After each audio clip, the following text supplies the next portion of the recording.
Hi. I want to talk to you about love. I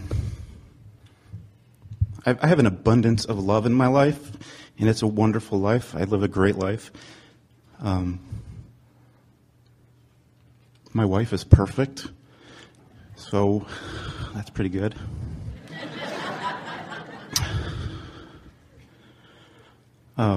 We're here celebrating our 20th wedding anniversary, and we're from Connecticut, so we thought, what a great place to go for our anniversary, to be surrounded by more love.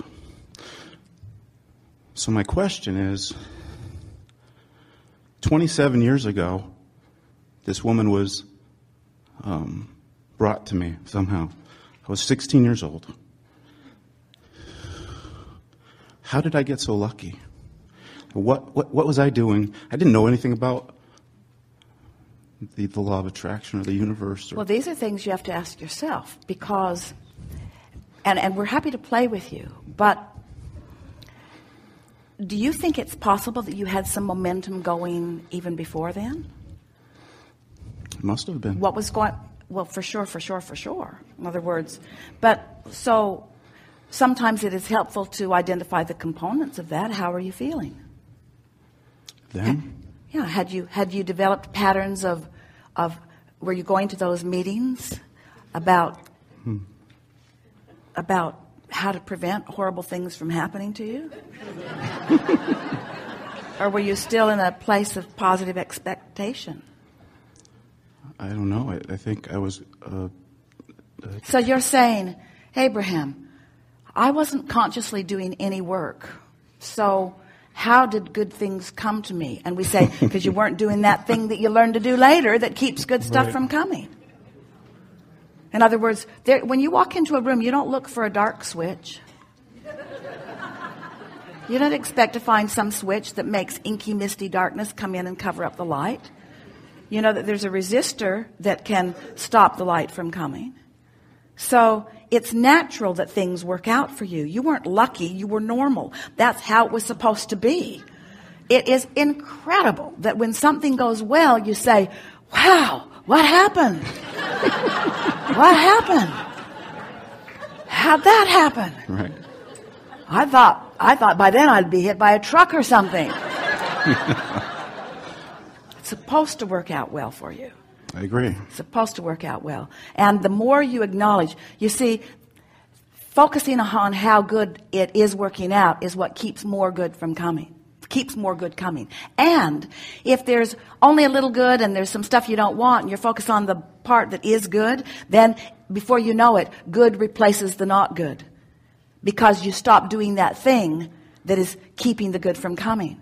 There's no source of badness or source of evil. There's no source of unwanted.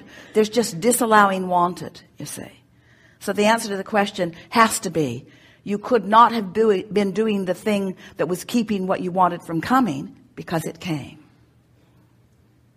And in a sense, what you're asking ties in really nicely with the harassment that we gave you all at the beginning. When we were saying, do you know? Do you know?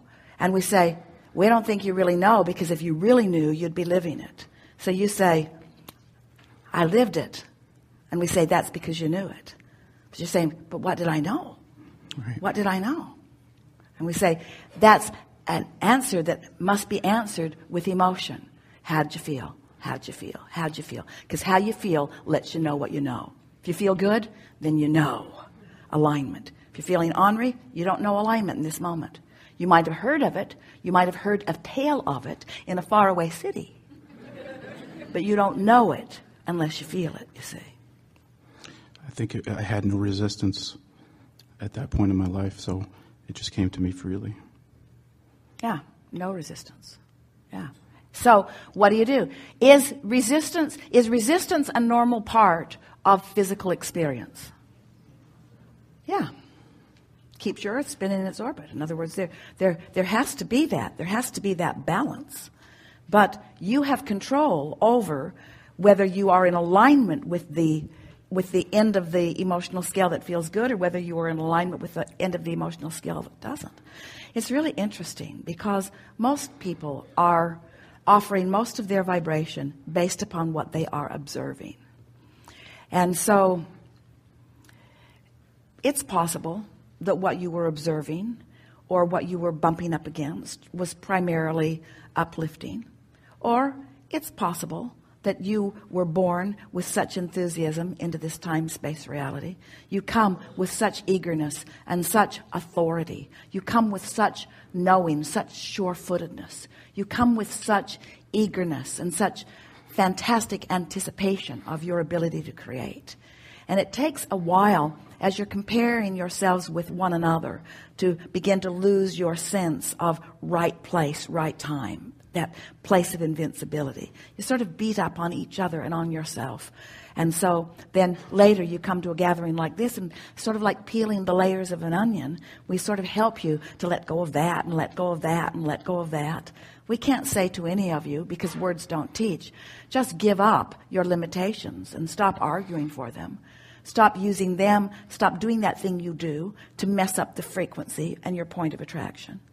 But when you have those memories, those experiences where good things happen, and that we're encouraging you to look into your past, but even more, we're encouraging you to look right here, right now. We're encouraging you to think about what happened yesterday and how it felt and what desire it produced within you. And then we're asking you to find that new desire that was produced, that was amplified. And then we're asking you to find thoughts that amplify the feelings of that and practice it until you own it. And then when the manifestations start sweeping in, Esther has been in Del Mar and attracted some people to help her clean up her house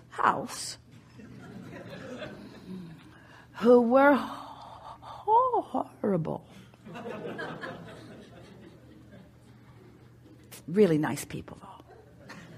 Really nice people, but really, really, really not up to the task of even understanding. It was shocking. Shocking. There's a beautiful bowl, her favorite thing in the house. And she said, don't pick it up or don't move it. Just sort of dust around it. And then Esther's sitting and editing and has her earphones on, looking at the screen. And she can see in her peripheral vision, the mirror over it is being wiped. And the mirror is swinging from side to side to side.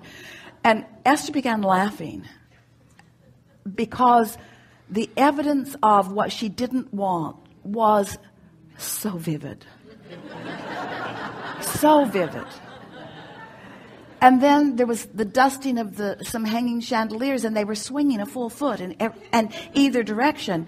And Esther said, "Oh, righty-dighty, I think that's clean enough. I think that's about as clean as that's ever going to get." And then she had a lengthy segment with herself of beating up on herself for attracting something so opposing to what she wanted. And in the process realized, hey, I also am very, very clear about what I do want. And then visited about what she wants and why she wants it. Now, it seems a simple thing. Seems a really simple thing. Anybody ought to be able to get something as simple as that taken care of. Unless your vibration's out of whack about it. Because what she was really remembering is the housekeeper that came with a vacuum that had something wrong with one of the wheels, and apparently didn't know it until she had vacuumed the whole house and scratched the floor everywhere. Oh, sorry we brought that up to you. Because now it's in your vibration. And then there was the one who, very well-meaning, had a bottle of some kind of oily substance, and she put it on every surface in the house. And it took Jerry and Esther a month to wipe it off of things. It was like baby oil on everything. That was what was in Esther's vibration. In other words, Esther didn't get out ahead of it before these people were called. She just wanted someone to come and miraculously be different than her vibrational point of attraction. And instead the universe said, you remember those that you didn't like before? Well, you're really not going to like these. You're really, really not going to like these. These will be the perfect ones that you will not like. Because you're not out ahead of your vibration at all. You're right there in the vibration. And just the thought of calling someone sort of struck terror to her heart. But now she's wiser because we've been having these conversations about what's going on vibrationally. So now she thought about it. She thought about what she wants. Sort of made a list of the things that matter. They didn't bring their own supplies much, but they managed to put something on something that, well, it was shocking.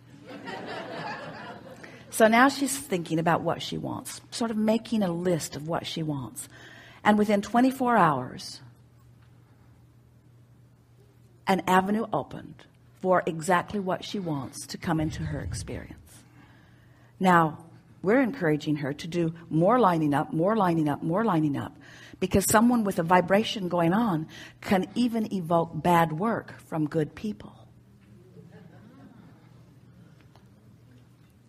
Isn't that nice to know?